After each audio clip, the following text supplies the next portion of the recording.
अस्सलाम वालेकुम स्टूडेंट, कैसे हैं आप लोग। उम्मीद करता हूँ सब लोग ठीक होंगे, खैरियत से होंगे। तो स्टूडेंट, आज की इस वीडियो में हम PHY 101 फिज़िक्स क्विज़ नंबर 3 जो है वो सॉल्व करने वाले हैं। इसका क्विज़ नंबर 3 जो है वो ओपन हो चुका है। तो स्टूडेंट, अगर आप लोग ये क्विज़ पेड बेसिस पे करवाना चाहते हैं तो नीचे मेरा व्हाट्सएप नंबर है, इस पर रब्ता करके आप जो है वो क्विज़ अटैम्प्ट करवा सकते हैं। तो करते हैं आज की क्विज़ को स्टार्ट। तो स्टूडेंट, हमारा जो फर्स्ट क्विज़ है वो अभी ओपन हो रहा है। The slope of a velocity time the graph at any point may be attended with identified with। तो स्टूडेंट, आपका जो करेक्ट आंसर है वो एवरेज एक्सलरेशन है। ठीक है, एवरेज एक्सलरेशन जो है वो आपका करेक्ट आंसर है। चलते हैं हमारे अगले एमसीक्यूज पे। ए जो है वो आपका एवरेज एक्सलरेशन जो है वो करेक्ट आंसर है। तो स्टूडेंट, सेकंड एमसीक्यूज जो है वो आपका ओपन हो चुका है। As the wavelength of a wave in a uniform medium increase its frequency will be. तो स्टूडेंट, आपका remain the same right answer आएगा। अगर तो यहाँ पे फ्रीक्वेंसी पूछी जाए तो वो सेम रहेगी, अगर स्पीड पूछी जाए तो वो डिक्रीज हो जाएगी। तो यहाँ पे फ्रीक्वेंसी या तो वो सेम ही रहेगी। ठीक है, चलते हैं हमारे अगले एमसीक्यूज नंबर 3 पर।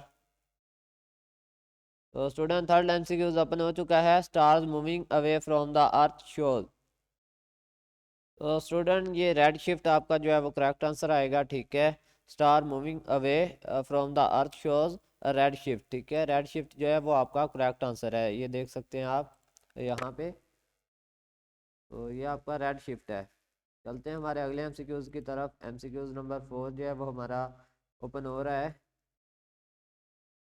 तो स्टूडेंट, एमसीक्यूज नंबर 4 है।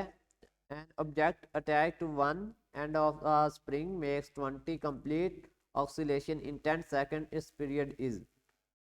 तो स्टूडेंट, आपका जो करेक्ट आंसर है वो 0.5 सेकंड है।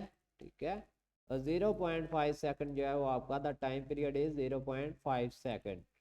ये आपका करेक्ट आंसर है। चलते हैं हमारे अगले एमसीक्यूज की तरफ।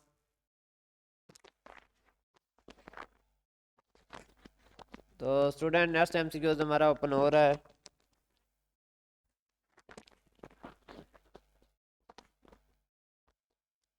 Young modulus is a proportionally constant that relate the force per unit area applied। तो स्टूडेंट, यहाँ पे जो राइट आंसर है वो आपका the fractional change in length है। चलते हैं हमारे अगले एमसीक्यूज की तरफ। एमसीक्यूज नंबर 6 जो है वो हमारा ओपन हो रहा है। MCQs number 6। तो स्टूडेंट, एमसीक्यूज नंबर 6 है। It is the to walk on the concrete road then on ice because.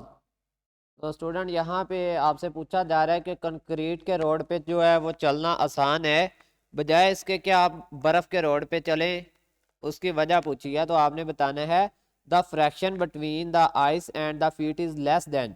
ठीक है, between the concrete and feet. ठीक है, जो कंक्रीट के रोड पे और आपके पाँव के दरमियान जो आपकी मतलब फ्रैक्शन होती है वो आइस पे कम होती है। ठीक है, बर्फ़ पे कम होती है, जबकि कंक्रीट रोड पे ज़्यादा होती है। ठीक है, तो जहाँ पे फ्रैक्शन ज़्यादा होगी वहाँ चलना आसान होगा। ठीक है, चलते हैं हमारे अगले एमसीक्यूज़ पे। एमसीक्यूज़ नंबर 7 जो है वो आपका ओपन हो रहा है। तो student, to determine if a rigid body is equilibrium form, the vector sum of the gravitational force acting on the particles of the body can be replaced by a single force acting at। तो student, आपका जो right answer है वो है the centre of gravity. ठीक है, the centre of gravity जो है वो आपका करेक्ट आंसर है। चलते हैं हमारे अगले एमसीक्यूज नंबर 8 की तरफ।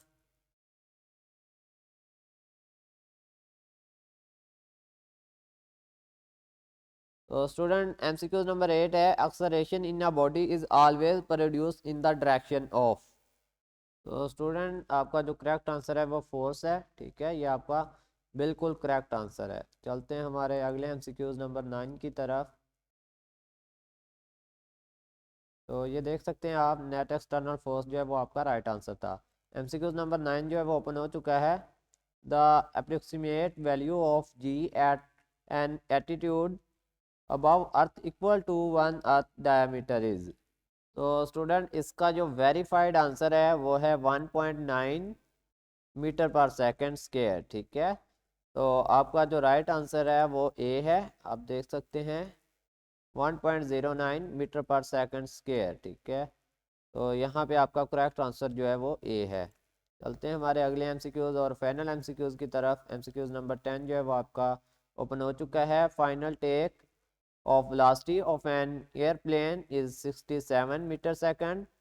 The length of the runway is 2 kilometer. The constant acceleration is। तो स्टूडेंट आपका जो करेक्ट आंसर है वो सी है, 3.24 मीटर पर सेकंड स्क्वायर, ठीक है। तो ये आपका जो करेक्ट आंसर है वो सी है। सी इज़ द करेक्ट आंसर। आप देख सकते हैं यहाँ इंटरनेट पे ही इसका आंसर मिला है मुझे, 3.24 मीटर पर सेकंड स्क्वायर माइनस में है। तो ये आपका करेक्ट आंसर जो है वो सी है। तो स्टूडेंट आपका क्विज जो है वो कंप्लीट हो चुका है। अगर आप लोग भी पेड बेसिस पे क्विज करवाना चाहते हैं तो नीचे मेरा व्हाट्सएप नंबर है, इस पर रब्ता करके आप जो है वो क्विज अटैम्प्ट करवा सकते हैं। तो मिलते हैं नई वीडियो में, तब तक के लिए अल्लाह हाफिज़, फ़ी अमानिल्लाह, अपना ख्याल रखिएगा।